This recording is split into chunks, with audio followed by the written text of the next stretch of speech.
Self-expression.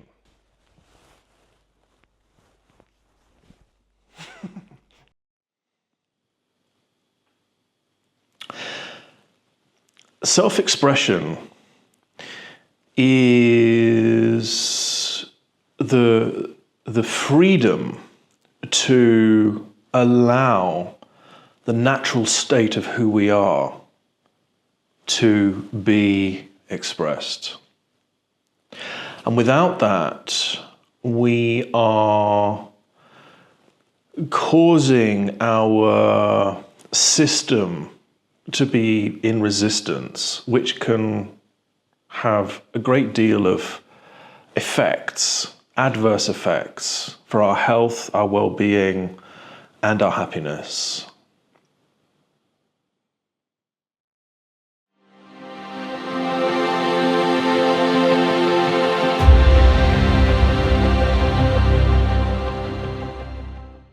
This is important to talk about because one of the challenges that we really have as highly sensitive people, as high sensory people, as I like to call us,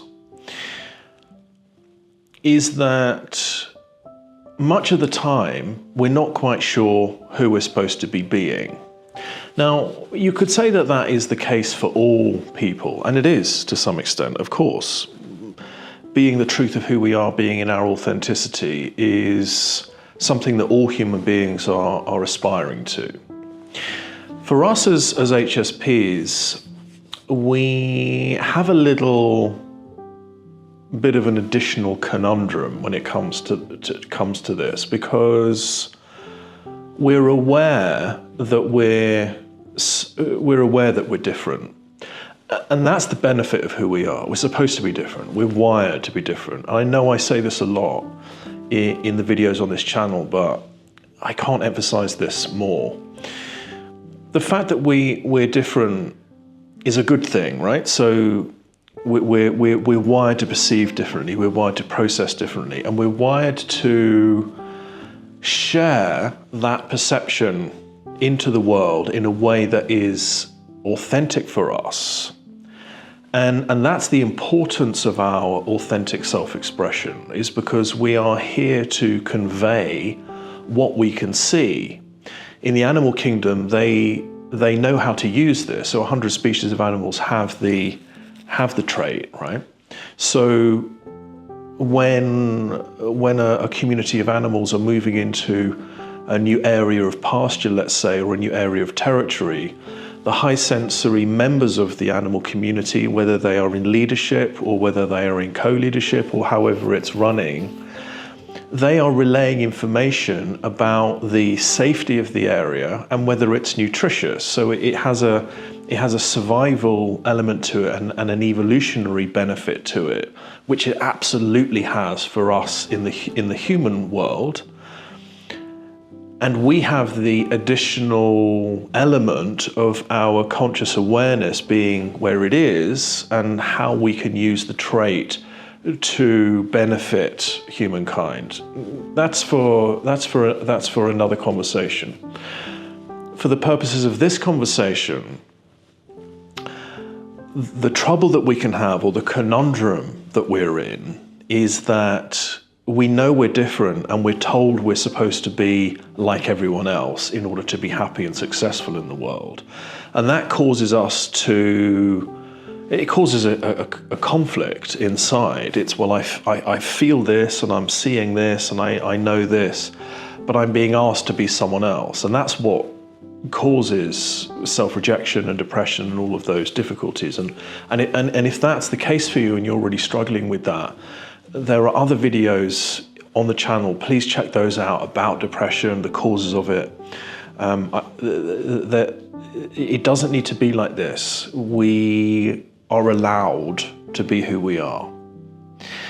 And the benefits of us being who we are here to be are enormous for the community and the world around us, and also for ourselves.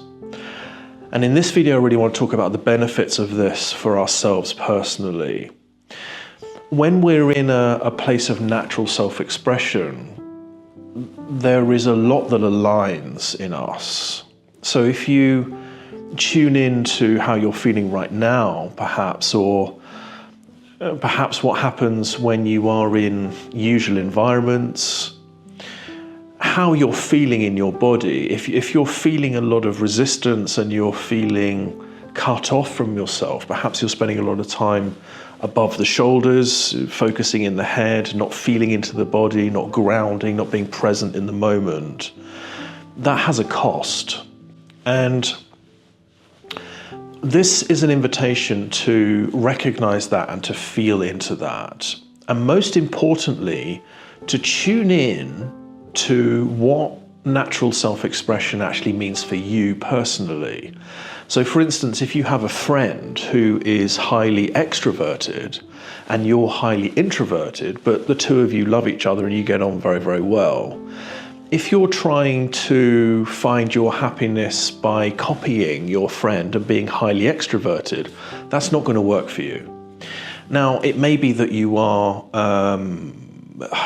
I'll say it. If you're ambivert like I am, where I get energy from being in a party and from being network events, I get really energized by that.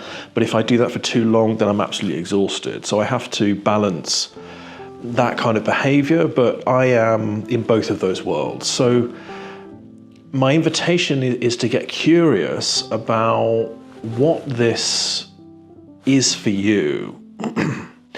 So by being the natural version of you, what's going to happen is you're going to feel much more of yourself engaging in that moment through that self-expression.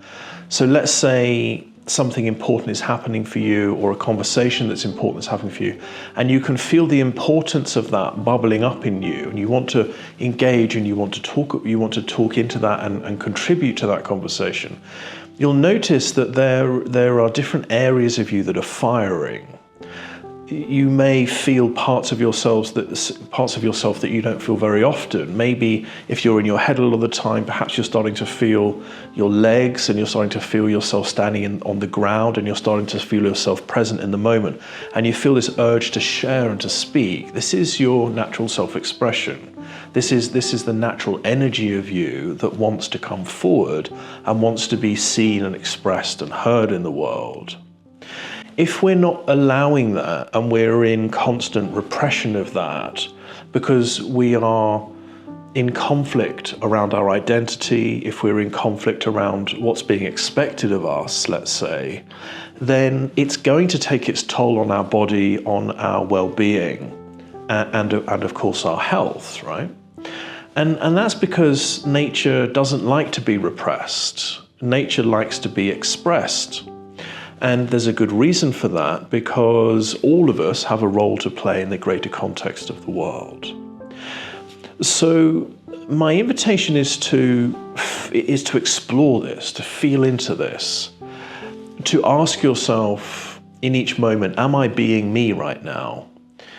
And if the answer to that is, well, I don't know what me is, then it is again an invitation to feel into the truth of how you are internally. So allow your high sensory awareness to explore into the natural emotional expression of who you are, to allow your feelings, to create a container around you of permission.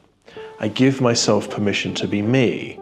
Do I feel safe being me in these environments? And if the answer to that is no, then is there anything you can do about the environments that you are in that are perhaps repressing you from being yourself? Are you repressing yourself from being yourself in environments that are inviting you to be you? And how can you take little steps to explore that and experience that and feel into the natural expression of you? The natural expression of you is not a head state, it's not an idea, it's not a concept, it's a natural state. And that natural state feels good. That natural state is joyful. Whatever joy means for you, whatever a place of contentment and peace and well-being means for you. That is your natural state. And that's why it's so important to get really honest about what the version of this is for us at an individual level. Not to try to be like others, not to compare ourselves to others, but allow ourselves to be ourselves. And that is going to do wonders for the people that love you. It's going to do wonders for you, and it's going to do wonders for the importance of the expression of who you are in the world. I hope this has been helpful, and I look forward to seeing you next time. Bye for now.